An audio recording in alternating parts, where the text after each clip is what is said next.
Bueno, a principios de junio habíamos charlado con él, que es el titular, uno de los referentes de una consultora que se llama Influencia, y él nos había, entre varios temas, él desarrolló una tesis, un concepto sobre la pérdida de enamoramiento, o que se empezaba a ver la pérdida de la adhesión, enamoramiento de los votantes de Milei a partir de situaciones que eran de la vida cotidiana, de lo que cuando muchas veces se dice la gente vive su realidad, muchas veces el discurso, muchas veces la ebullición, muchas veces el clima de época lleva a votar en tal sentido, pero después cuando empieza a vivir su realidad lo hace modificar aquella decisión que tomó hace un año o dos atrás. En ese junio, hace nada, algunos meses atrás, nuestro invitado, que ya vamos a charlar con él, nos planteaba esta situación y nos planteaba además que había que observar, había que hacer un seguimiento de cómo era este comportamiento extendido en el tiempo. Hubo un hecho muy relevante que fueron las elecciones en Buenos Aires de hace 15 días que marcaron un pulso ahí, pusieron un mojón.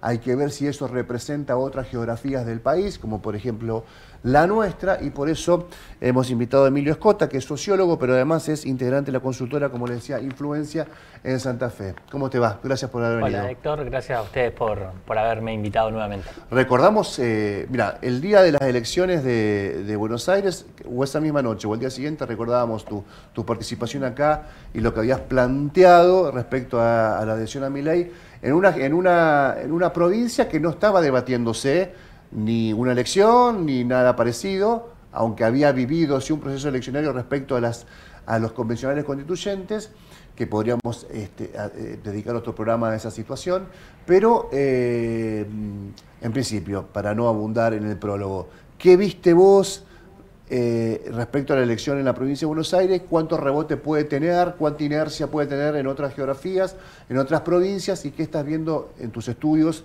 en la calle en general? Bueno, por supuesto, en primer lugar, refrendar la necesidad y la importancia de las investigaciones, cualitativas y cuantitativas.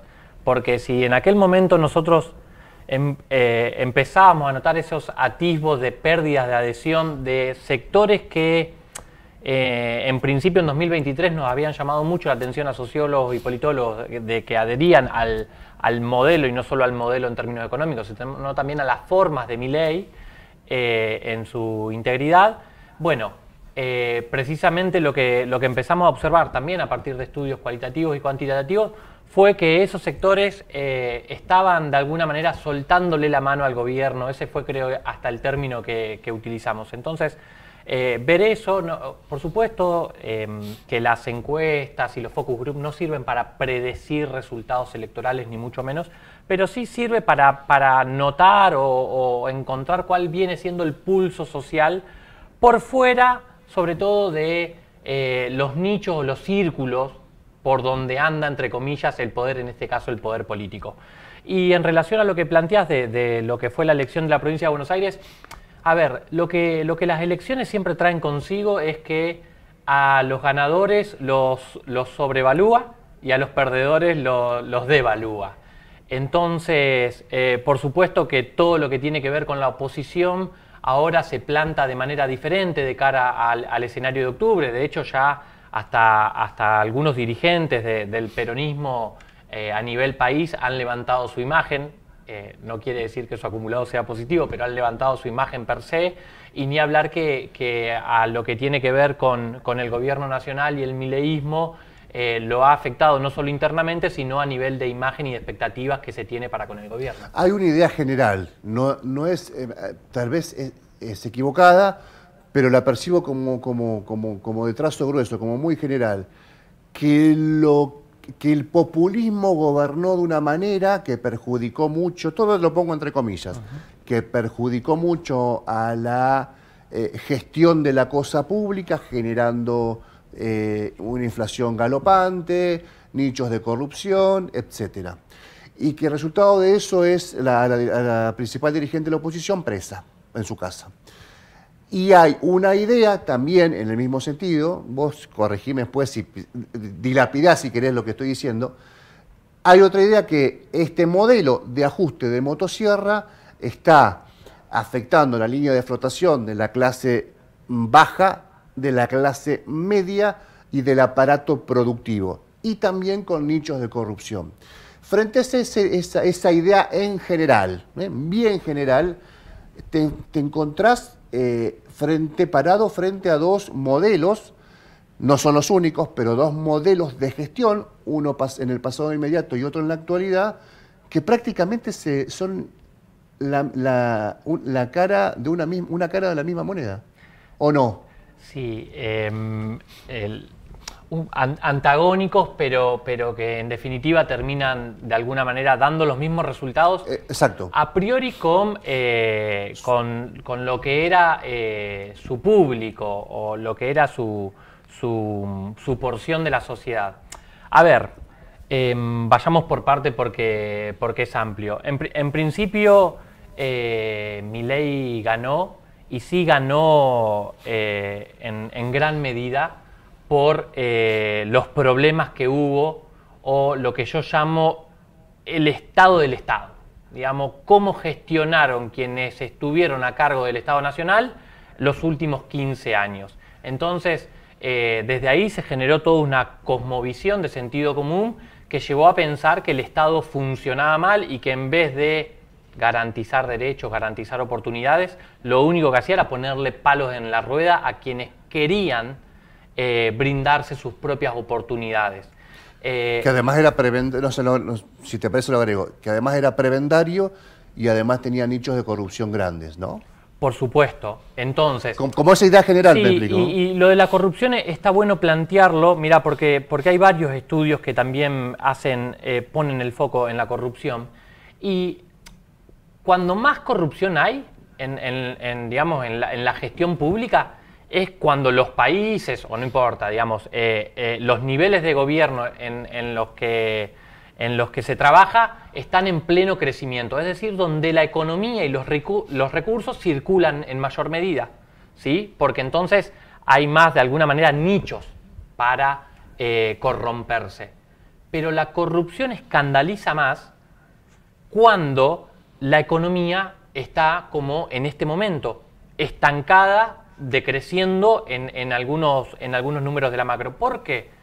Porque cuando todo está en crecimiento, la gente también ve su propio crecimiento y entonces se preocupa menos por lo que está pasando con los demás. Ahora, cuando uno no puede crecer, también empieza a ver o empieza a competir o empieza a notar qué está pasando con los demás. Entonces, si los demás, que fueron los que me pidieron un sacrificio a mí, que me estaba enfrentando a todo ese círculo de poder llamado casta, empiezan a tener las mismas prácticas para lo que me convocaron, yo lo que percibo es que mi sacrificio no está teniendo alguien que de alguna manera lo gestione como lo había gestionado hasta hace meses el gobierno nacional. Entonces ya empiezo a notar que mi sacrificio no vale la pena y que de alguna manera fui engañado todo este tiempo al haberme sumado a ese sacrificio o a esa espera para ver resultados de mediano y largo plazo. Entonces, por supuesto, la corrupción o los hechos de corrupción que acontecieron con el gobierno nacional este último tiempo escandalizan o generan otro impacto en la opinión pública y por ende también en la sociedad en general. Sí, le agregaría algo más ahí, que la corrupción, más allá de los niveles de actividad económica en cada contexto, no quiero decir se soporta más porque suena mal, pero probablemente sea así. En la obra pública o en ciertas actividades económicas hay como una idea de que puede haber allí un vuelto, ¿no? Ahora, cuando vos decís están manoteando la caja, voy a ser vulgar, la caja de la agencia de discapacidad, es como que ahí se toca además un valor profundo, no solamente del gen argentino, un valor profundo humano. No sé si eso repercute en los estudios, eso es, che, mirá, encima que hay corrupción y la actividad económica está frenada, la corrupción que se da es en este aspecto. Sí, precisamente en algún punto, digamos, en la administración pública, en la formalidad de la administración pública, vos a esa caja le estás poniendo un freno, ¿sí? Le estás acotando los recursos y encima, digamos, en la cosa privada, esos recursos que vos estás acotando, en teoría, se lo están llevando algunos de tu gobierno. Y por supuesto que eso profundiza el escándalo o la conmoción social al respecto. Lo que nosotros decimos es que el gobierno nacional hoy por hoy está atravesando una triple crisis. Que cada una de estas crisis afecta a la ciudadanía y por lo tanto afecta a la percepción que tiene la ciudadanía para con el gobierno y las expectativas que tiene la ciudadanía con el gobierno. En primer lugar, hay una crisis económica, ¿sí? Crisis económica que viene dada porque de alguna manera el dólar se le volvió incontrolable, ¿sí? Digamos, el dólar era la variable controlada y a controlar por el gobierno desde que asumió. Y hoy, por ejemplo, ya cotizó por encima de la banda que estableció el gobierno, entonces ahí pierde capacidad de agencia el gobierno nacional. Y después hay números macros que también muestran que no solo la actividad económica está frenada, sino que viene en retroceso en algunos aspectos, por ejemplo, lo que tiene que ver con el consumo. En segundo lugar, la crisis política. Crisis política que viene digamos, a través de dos ejes. En primer lugar, la pérdida de aliados. Pérdida de aliados que es de alguna manera autoinfligida. Es el gobierno mismo y su propia estrategia la que llevó a perder aliados o a perder actores dialoguistas que venían acompañando al gobierno en algunos hechos políticos en particular. Y en segundo lugar, por la derrota de Buenos Aires, que no fue solamente una derrota, fue una derrota mucho más grandilocuente que la esperada. Y por lo tanto también eso genera un impacto al interior del gobierno. Y en tercer lugar, pero no es menor y que viene a relación de lo que venimos charlando, hay una crisis de tipo moral. ¿Sí? ¿Qué queremos decir con una crisis de tipo moral? Que a la ciudadanía que vos le estuviste pidiendo un sacrificio, este último tiempo le estuviste mostrando que vos no estuviste acompañando ese sacrificio.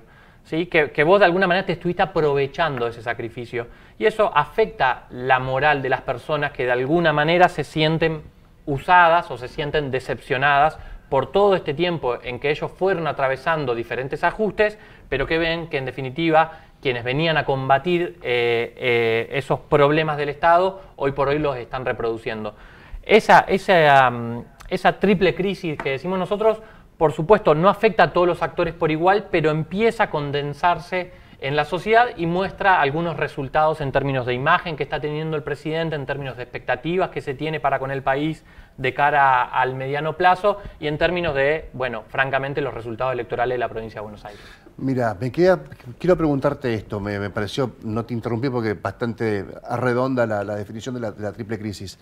Viste que a todos les pregunto, lo que nos están viendo o nos van a ver después en redes sociales, hay como un entrenamiento que tiene el público respecto al discurso político que dice, bueno, cuando Cachito de tal partido habla y dice A y después hay algo en el medio que lo obliga a decir B, uno dice, ahí hay focus group, hay alguna encuesta, más allá de una decisión partidaria, más allá de un posicionamiento ideológico.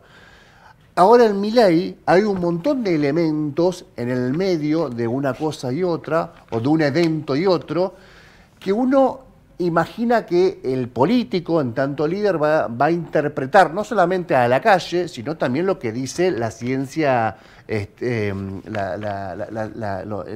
trabajo técnico de una encuesta, científico de una encuesta. No se ve eso en Milei. No se identifica eso en Milei. Él sigue siendo maltratador, él sigue apelando a que va a profundizar su gestión de gobierno, sobre todo en lo económico.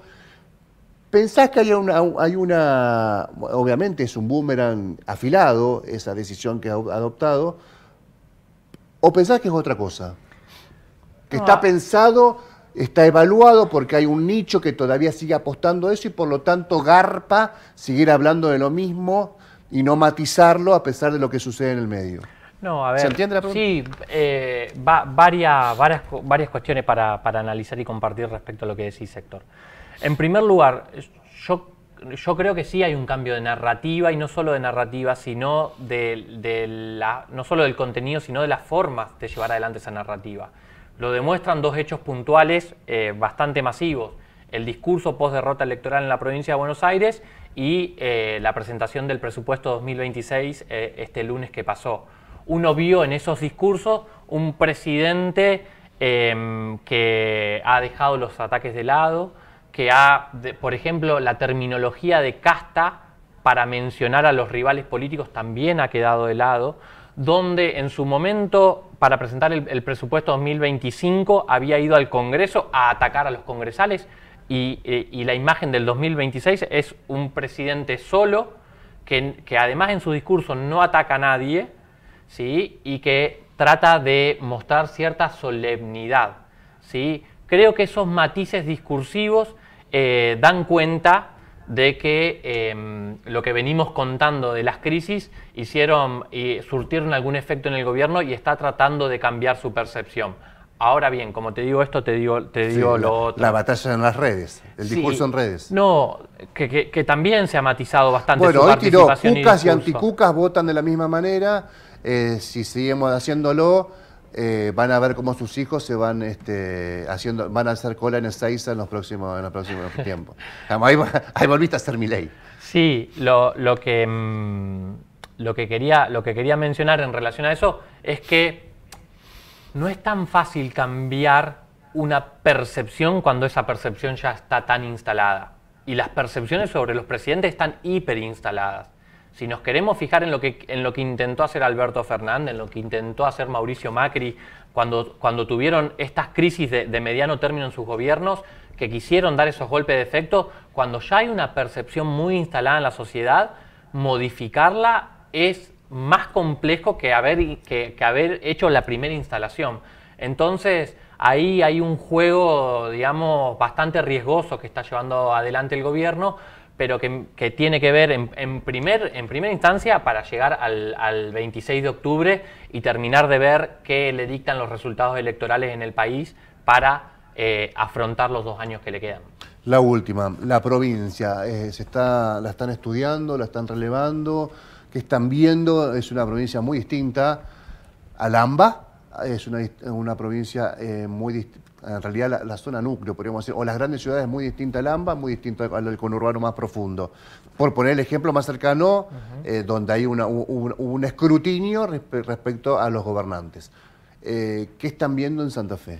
Bueno, en Santa Fe hemos empezado a medir, y más allá de que los números no los hemos hecho públicos porque han sido trabajos particulares, se avisora un escenario de tercios. Por lo menos para arrancar, de cara al arranque de la elección, se avisora un escenario de tercios, que lo que yo digo es que va a depender mucho de las estrategias de campaña, lisa y llanamente, tanto de Provincias Unidas como de La Libertad Avanza, como del peronismo, para ver quién puede sacarle una ventaja al otro de cara al 26 de octubre. Pero a priori es un escenario de tercios que también creo yo, por los trabajos preliminares que hicimos, La Libertad Avanza está posicionada ahí precisamente porque sigue siendo el único sello que empuja o que tiene cierta representatividad, genera cierta identificación y por lo tanto votos. Pero después, esto hay que ser claro también, y sobre todo en este escenario donde va a haber boleta única por primera vez a nivel nacional, lo que definen en mayor medida son las caras y los nombres y apellidos. Entonces ahí hay que ver, digamos, cómo se traspola la marca al candidato. Y esta sí es la última. En lo discursivo, hay uno que se define bien opositor, el peronismo, Fuerza Patria. Hay uno que se define bien bancando el mostrador de la gestión Milei. Y hay otro en el medio, que es crítico con el kirchnerismo, tanto como La Libertad Avanza, y que ahora está empezando a criticar qué sé yo, el recorte en discapacidad, el recorte en la universidad, el recorte en los ATN para la provincia, que es Provincias Unidas. Hay Provincias Unidas que, no quiero hacerte la pregunta, ¿qué consejos le daría a? Pero Provincias Unidas está ahí en medio de un... Estábamos viendo recién esta tarde el discurso de Villarroel, la vicepresidenta, la presidenta de la Cámara de Senadores, y nos acordábamos del jamoncito del sándwich, cuando ella había dicho qué rol tenía Karina y ella con respecto a Milei. Pero queda ahí una situación de jamón de sándwich, Provincias Unidas. Sí. En lo discursivo, digo. Sí, tal cual. Provincias Unidas tiene un gran desafío, digamos, perdón, todos los que son provincias unidas en cada una de sus elecciones y territorios tienen un gran desafío. Porque Unidos, o sea, ya dio cuenta o vio cuáles son las consecuencias de competir contra la Libertad Avanza en las elecciones de febrero, que fueron elecciones netamente provinciales. En estas elecciones de octubre, donde se nacionaliza el discurso, donde se nacionalizan las disputas, ¿sí?, los sentidos que se juegan en esa elección, no está representado nacionalmente, es un problema. Ahora, como también digo que tienen ahí ese gran problema o núcleo problemático, lo que digo también es que tienen un frame creado, tienen una narrativa creado que creo que tiene mucho sentido en el lugar en el que la insertan. Esa narrativa tiene que ver con ser del centro, ¿sí?, y entender que los dos modelos que están en disputa y que polarizan el escenario nacional ya han fracasado. Entonces ahí tienen un frame. El segundo frame es el de la federalización, que disputa o antagoniza con los últimos 20 años, diría en términos más concretos, pero un poco más de 20 años, donde la política nacional se hizo ambacéntrica, donde todo se definió en ese espacio geográfico. Entonces ahí también hay otra disputa de sentido que quieren llevar adelante. Y lo tercero es lo que hablábamos al principio de esta nota, que es lo productivo. Si pensábamos que hubo un modelo que no acompañó al sistema productivo, sobre todo al sistema productivo de la región centro, al agropecuario, y que hay otro programa que es el actual, que más allá de que tiene el dólar barato, abrieron importaciones y generaron también otras dificultades en el sistema productivo, bueno, creo que también ahí hay otro mensaje que puede, digamos, abordar y generar algún tipo de representatividad, y es, creo, por donde apunta a ir Provincias Unidas para solidificar su electorado. Gracias, Emilio, por la visita. Muchas gracias. Te esperamos seguramente antes de fin de año. Vamos a volver a hablar. Nos queda octubre, así que hay mucho por desmenuzar. Gracias. A ustedes. Pausa, ya venimos.